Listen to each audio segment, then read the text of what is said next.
Vous savez sûrement sans doute que vous pouvez réutiliser le code en utilisant plusieurs fichiers pour votre programmation Python. Donc dans ce cas ici, ce que je vais faire, c'est de faire une petite démonstration et je vais vous montrer aussi les variables d'environnement. Donc où est-ce que vous pouvez placer ces bouts de code-là pour pouvoir facilement les réutiliser. Donc la chose la plus facile, par exemple, ici, j'ai un fichier tout simple de Python donc, qui s'appelle main.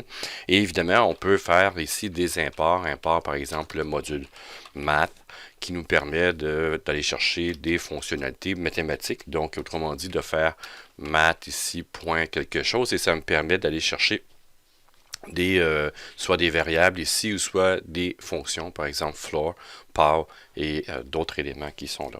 Donc, dans ces éléments-là que l'on a ici, bien évidemment, ces librairies-là ou ces modules-là sont déjà installés avec Python. Donc, je n'ai pas d'installation à faire, je n'ai pas à me soucier non plus d'où est-ce qu'ils vont être.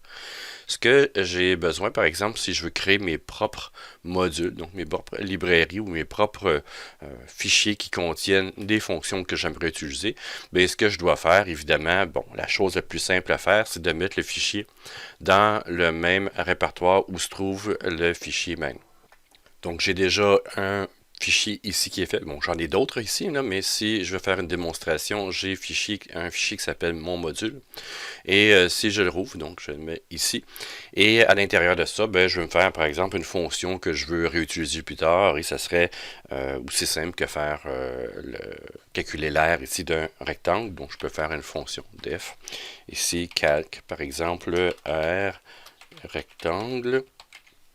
Et là-dedans, je vais demander est-ce que l'usager ou celui qui veut utiliser la fonction donc rentre une largeur et une longueur. Donc c'est vraiment hyper simple. Et je vais faire ici return largeur fois longueur tout simplement dans ma fonction. Donc évidemment, je peux utiliser cet élément-là ici pour pouvoir faire un calcul. Par exemple, j'ai une largeur de 10 et une longueur de 12. Bien évidemment, si je fais rouler ce module-là, j'ai 120. Donc ça ici, on peut le faire avec ça. Donc moi, ce que je vais faire, c'est de réutiliser ça. Donc je sais que c'est une fonction que je devrais utiliser, par exemple, plusieurs fois. Ce que je vais faire avec ça ici, ben, c'est que je vais la mettre dans un fichier plus central dans lequel je vais pouvoir la réutiliser. Donc la manière la plus simple, comme j'ai dit, c'est de le mettre dans le même répertoire que mon fichier main. Donc on peut voir ici que main et mon module sont dans le même répertoire. Et de là, ici, bien évidemment, je peux faire import ici mon module. Donc on peut le voir que c'est là. Et si je veux utiliser cette fonctionnalité-là, donc je fais mon module, point, calculer un rectangle et je mets à peu près, mettons, j'ai un rectangle de 2 et de 10 et ce qui va être retourné ici, ben, je pourrais faire un print de cet élément-là ou passer par une variable. C'est comme on le désire. Et ici, si je fais run main, ben, j'ai 20 qui est fait. Donc ça, c'est une manière de faire. Sinon, ce que je pourrais faire aussi, c'est from ici on va l'écrire comme il faut évidemment, from mon module, ici, importe étoile, donc importe tout, et de ce que ça rajoute ici dans les fonctionnalités de Python, c'est que je n'ai pas besoin de le nommer auparavant, donc je passe tout de suite le nom de la fonction, et ça me permet de l'avoir. Donc ça, cette notion-là de module, de regrouper ces éléments-là, c'est très intéressant dans Python, et la chose la plus simple à faire, c'est de le mettre dans le même répertoire que votre projet.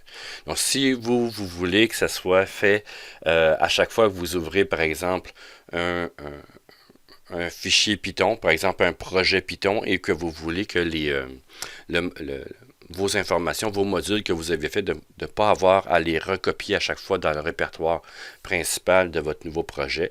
Ce que vous pouvez faire, vous pouvez les centraliser ailleurs. Donc, dans ce cas ici, vous pouvez prendre le fichier mon module ici et de le mettre dans un répertoire que vous voulez. Donc moi j'en ai plusieurs répertoires ici.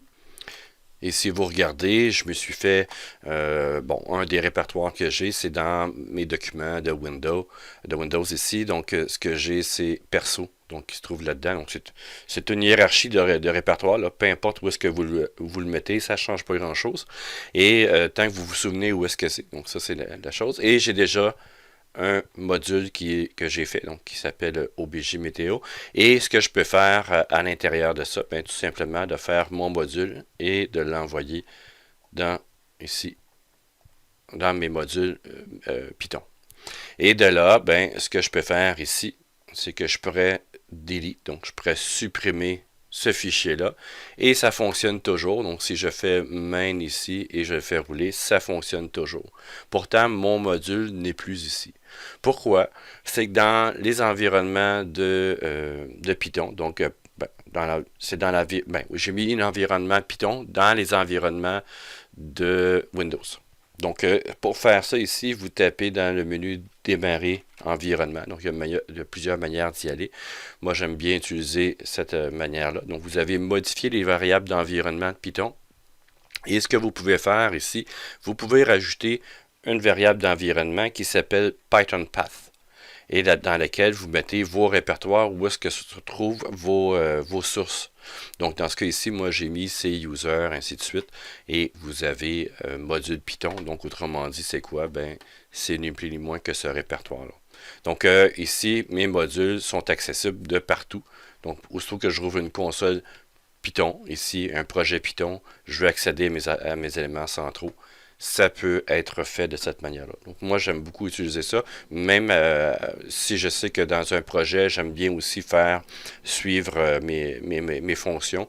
La deuxième partie, mon deuxième usage, c'est en utilisant un élément centralisé. Donc, vous pouvez avoir plusieurs préférences, donc c'est à vous de les définir, mais c'est une manière de faire. Sinon, ce que vous pouvez faire aussi là-dedans, c'est d'aller trouver où se trouve votre interpréteur Python.